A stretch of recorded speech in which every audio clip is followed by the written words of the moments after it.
आज देश में हम लोग अपना समय देते रहे तन से। अगर हम आप अपने तन से सेवा करते रहेंगे, जब जब आदेश होगा महापुरुष के आदेश पे हम आप निकल आएंगे, इससे महापुरुष खुश होते हैं। अब वो इसमें कई लाभ मिलता है। जैसे देखने में आपको महसूस नहीं होता होगा कि भाई मथुरा आए, हम 4 दिन से सेवा कर रहे हैं, हम रोड पर खड़ा होकर के यातायात का काम देख रहे हैं, लोगों को पार करा रहे हैं। आपको लगता होगा कि भाई हमारे तो इसमें कोई फायदा हुआ नहीं। लेकिन प्रेमियों, आप ये ध्यान रखिएगा, ये परमार्थी दौलत है, अंदर की दौलत है। और महाराज जी ने आज एक बात ये भी कही सत्संग में कि बाहर से हम आप गुणी ज्ञानी हैं, बाहर से हम लोग पढ़े लिखे हैं, बाहर से हम आप कुछ जानकारी रखते हैं, लेकिन महाराज जी ने कहा कि अंदर से हम लोग बिल्कुल अज्ञानी हैं। यानी अंदर से हम लोग अज्ञानी हैं। अब हम लोगों को वह अंदर का ज्ञान पाने के लिए सुमिरन ध्यान भजन महाराज जी ने जरूरी कर दिया। अब हम लोग अंदर के ज्ञान को पाने के लिए इस रास्ते पर आए, और अंदर से हम आप बिल्कुल अज्ञानी हैं, कुछ भी नहीं जानते हैं। लेकिन जब आदेश होगा, अगर महाराज जी के आदेश में हम लोग निरंतर चलते रहेंगे तो महात्मा इससे खुश होते हैं। और खुश होने पर महाराज जी ने एक शब्द ये कहा कि प्यारे बेटे को बाप से कोई चीज़ मांगने की जरूरत नहीं पड़ती, लेकिन प्यारा बेटा बनने की जरूरत है। प्यारा बेटा हम कब होंगे? जब हम महाराज जी के हर वचनों का पालन करेंगे। संसार में हम आप रहते हैं, मन हम लोगों का दुश्मन है, मन तरह से तरंगों में जाएगा। अब उस तरह से ये मन हमको आपको गिराने का प्रयास करेगा। लेकिन एक मजबूती आपको ये रखना है, हम लोग मानव धर्म की स्थापना करने के लिए एक तरह से आप लोग सिपाही बनाए गए। और महाराज जी ने कहा कि चरित्र मानव धर्म की पूंजी, सबसे बड़ी पूंजी है। पहली चीज़ कि हम आप इस संसार में अपने चरित्र को बचा के रखें, पराई माँ बहनों को अपनी माँ बहन समझें। इस तरह का हम प्रेमियों का व्यवहार होना चाहिए। संसार है, संसार में हर तरह के लोग मिलेंगे, संगत में भी हर तरह के लोग होंगे, लेकिन हम लोग सुधरने के स्थान पर आए। यह स्थान सुधरने का है, संभलने का है। मन धोखा देता रहता है। जो महाराज जी ने शुद्ध सुमिरन ध्यान भजन का बताया, सुमिरन ध्यान भजन करने से और तन की सेवा करने से जो विकारी अंग होते हैं ये धीरे धीरे मूर्छित होते हैं। और कोशिश भी करनी चाहिए, जैसे हम लोग सेवा कर रहे तो सेवा करते समय अपना ध्यान सद्गुरु की तरफ हो और अपने अंदर बराबर जय गुरुदेव नाम याद रहे, ऐसे अंदर में चलता ही रहे। तो इससे क्या होगा कि हम प्रेमियों को पूरा परमार्थी लाभ मिलेगा। आप ड्यूटी में हैं, सेवा में हैं, आपका मन कहीं इधर उधर लगा हुआ है, आप इधर उधर के सामानों में या मन इधर उधर जा रहा है। जो सेवा का लाभ हम लोगों को पूरा मिलना चाहिए, वो सेवा का लाभ हम लोग पूरा नहीं पाते। अब यह है कि मन है, कमजोरी सबके अंदर है, मन ने हम लोगों को कमज़ोर किया है। लेकिन अब इस मन को कमज़ोर करने के लिए हम लोगों को हमेशा होशियार रहना, भाई हमसे कहीं कोई गलती ना हो जाए। और मालिक से जैसे हम आप सुबह शाम को आप सिमरन ध्यान भजन किए, सोने का समय आ गया, तो आप एक बार मालिक से प्रार्थना, महाराज जी से प्रार्थना कीजिए। मालिक दिन भर में जाने अनजाने में, वैसे जानबूझ करके तो हमने कोई गलत काम नहीं किया, लेकिन अगर कोई गलती हो गई हो तो आप मेरे गुनाहों को माफ़ कीजिएगा और आप मेरे ऊपर दया कीजिएगा। सुबह हम जल्दी से जग जाएं, हम सिमरन ध्यान भजन कर लें। जैसे ही आप सुबह जगे, मालिक से फिर प्रार्थना कर लीजिए। सिमरन ध्यान भजन आपने किया, फिर आप दुनिया के काम में लगे। आप उस समय भी मालिक से प्रार्थना कीजिए कि मालिक हमारे शरीर की रक्षा के लिए हम खेती का काम करने जा रहे हैं, हम दुकान का काम करने जा रहे हैं, या हम पढ़ाई लिखाई करने जा रहे हैं, या हमारी ड्यूटी है, नौकरी करते हैं, वहाँ हम जा रहे हैं। तो हमारे स्तन के द्वारा, हमारे इंद्रियों के द्वारा, हमारे आँखों के द्वारा, जबान के द्वारा, कान के द्वारा कोई ऐसा बुरा कर्म न बनने पावे।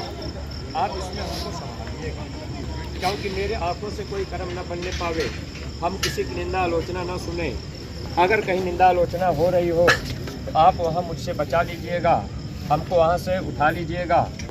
अगर हम आप अपने ज़बान से मान लीजिए कोई ऐसे कर्म बन रहे हो, जैसे कभी कभी ऐसा होता है, बहुत से बच्चों का प्रेमियों का स्वभाव हो जाता है, जैसे बात बात में आप साथी ही हैं, अब जो है कि आप अपने ही साथी हैं, अपने सहयोगी हैं। अगर आपने उनको बात बात में गाली शब्द का प्रयोग किया, साले शब्द का प्रयोग किया, तो ये गाली शब्द है।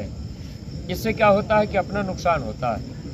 तो हम आप एक भाईचारा का सिस्टम रखें। अगर अपने से हम देख रहे हैं कि हमारे से बड़े हैं, इनकी उम्र हमसे ज़्यादा है, हम इनसे छोटे हैं, तो हम उनको भैया जी कह करके बुला लें, भैया जी जय गुरुदेव कह करके बोल दें। अगर हम उनको सम्मान देंगे छोटे हो करके, तो बड़े लोग जरूर आपको प्यार देंगे, प्रेम देंगे।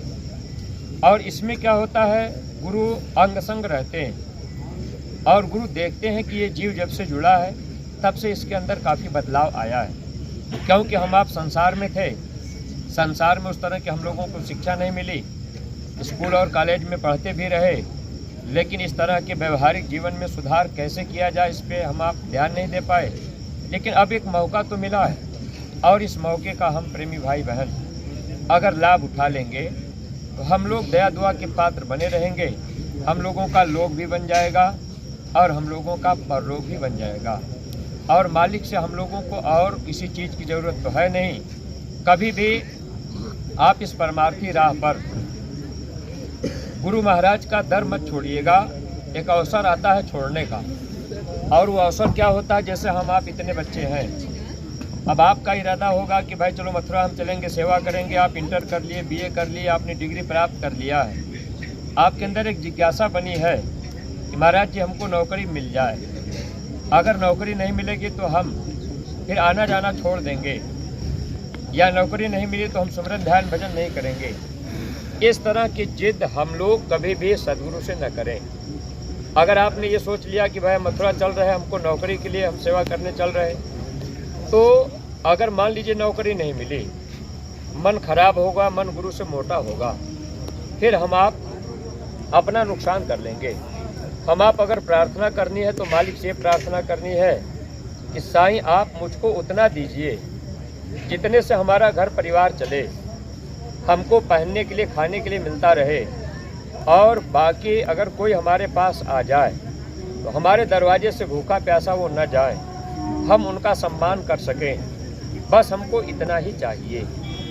अगर मान लीजिए हम नौकरी मांग ही लेते हैं, नौकरी नहीं मिली तो गुरु महाराज का दर छोड़ देते हैं, आना जाना छोड़ दिए। भाई हम तो मथुरा गए, बहुत हमने सेवा किया 2-4 साल, मैंने गुरु महाराज से प्रार्थना किया कि हमारी नौकरी लग जाए, और नौकरी नहीं लगी तो हम आप फिर इधर से आना जाना बंद कर दिए, सेवा बंद कर दिए।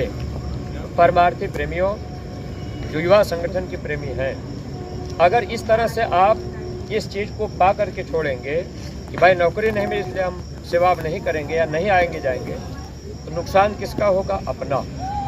महात्मा दुनिया की दौलत देने नहीं आते, इस आत्मा को धनी बनाने के लिए आते हैं, और शरीर का धन महात्मा देने नहीं आते।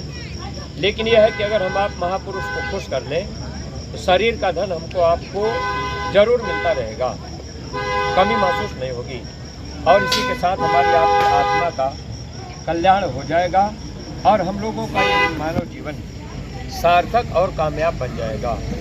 जो भी वह संगठन के प्रेमी हैं, जो भी लोग आप लोगों ने अपना समय दिया है, आप लोगों ने सेवा किया है, इसके लिए हम आपका बहुत बड़ा आभार व्यक्त करते हैं। और आगे जब भी आपको आदेश मिले तो आप ये कोशिश कीजिएगा कि भाई अपने अपने जगहों पर सेवा करने के लिए तैयारी बनाइएगा, और ये हमेशा योजना बना के चलिए कि भाई हम अपने अगल बगल कुछ न कुछ नौजवान बच्चों को तैयार करेंगे।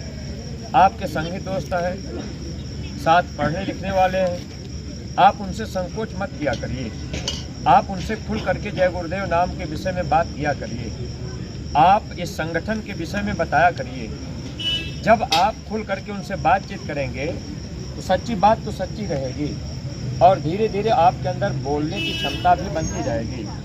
आपको किसी बात की जानकारी नहीं है, आप अगर किसी अपने संगी दोस्त से कोई बात आपने बताया कोई बात की चर्चा चलने लगी तो सद्गुरु दया कर देते हैं और उनकी दया से ऑटोमेटिक आपके दिमाग से बात तो आएगी जो आपको सही उत्तर उनका दे देंगे। जब आप अपने संगी दोस्त से छिपाएंगे नहीं, आप अपने को अगर छिपा लेंगे भाई हमारा दोस्त न जाने पावे कि हम शाकाहारी हैं और हम जय गुरुदेव में जुड़े हैं, तो शाकाहारी होना कोई ख़राब काम तो है नहीं। अगर आप जय गुरुदेव में जुड़ गए तो इस कोई ख़राब काम तो है नहीं। आप धर्म के काम में हैं, आप अच्छे काम में लगे हैं। और गुरु महाराज ने कहा मैं अपने एक एक बच्चों की पूजा करवा दूंगा। इसलिए आप लोग कभी भी जहाँ भी रहिए ये ध्यान रखिए कि जब कार्यक्रम में आइए तो कोशिश कीजिए कि हम एक दो नए नौजवानों को ले आएंगे और उनको इस संगठन में जोड़ेंगे। आपको इस संगठन को मजबूत करना है, आपकी डोली मजबूत होगी। आपको हर क्षेत्र का काम देखना है, क्योंकि महाराज जी आपके इस युवा संगठन पर पूरा भरोसा विश्वास करते हैं कि ये संगठन आगे हमारे काम आएगा, लेकिन इसमें आपको नए लोगों को बढ़ाने की ज़रूरत है। आप आ रहे हैं, अच्छी बात है। आपके दोस्त हैं, शराबी हैं, खाने पीने वाले हैं, उनका विचार अच्छा नहीं है, तो विचारों को बदल देना यानी परिस्थितियों को बदल करके आप उनको सही राह पर लगा दिए तो आपको ही एक तरह से इंसान माना जाएगा। और आपने किसी को बदल दिया तो ये कम बात नहीं। दया तो गुरु की काम करेगी, लेकिन आपको थोड़ा सा सहयोग करना है, योगदान करना है, बताना है कि भाई आपको वहाँ चलना है। अब वो आएंगे बच्चे, जब बच्चों के बीच रहेंगे, देखेंगे और लोगों के भाव विचारों को देखेंगे, धीरे धीरे बदलाव आएगा। बदलाव धीरे धीरे होता है तो अच्छा होता है। अगर एक ही का बदलाव हुआ तो वो फिर नुकसान भी करता है। स्वामी जी महाराज कहते थे कि धीरज का जो काम धीरे धीरे होता है वो इंसान का, और जो काम जल्दी से होता है वो शैतान का। जल्दीबाजी में कोई काम हुआ, अचानक आए और संगठन में बहुत तेज़ी से हम आप चले, लगा कि भाई ये बहुत अच्छे सेवादार हैं, बहुत अच्छा काम करेंगे, और 2 साल के बाद फिर चले गए, फिर पता नहीं लग रहा कि भाई कहाँ चले गए। तो इसलिए इसमें आप धीरे धीरे चलिए और कभी भी ये मत सोचिए कि हम आगे आ जाएं या हमारा नाम हो या हमको सब लोग जाने। आपको तो ये रखना है कि भाई हम किसी तरह से पीछे रह कर के सेवा कर लें। अगर ये कर लेंगे तो लोक और परलोक दोनों का लाभ हम प्रेमियों को मिल जाएगा। तो आप लोग आज परिश्रम किए हैं, काफ़ी ड्यूटी भी किए हैं, तो आप लोग थके हैं। हम आपकी अपनी वाणी पर विराम दे रहे हैं, आपका समय नहीं ले रहे। कोई बात अगर अटपटी लगी है तो सब लोग क्षमा कीजिएगा। सब लोग प्रेम से मालिक का नाम बोलेंगे। जय गुरुदेव, जय गुरुदेव, जय गुरुदेव,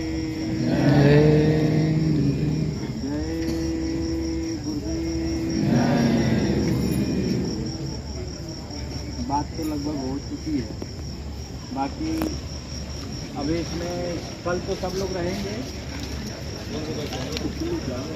लोग जाने वाले हैं, ये बता दो कि गाड़ी की व्यवस्था करो। अब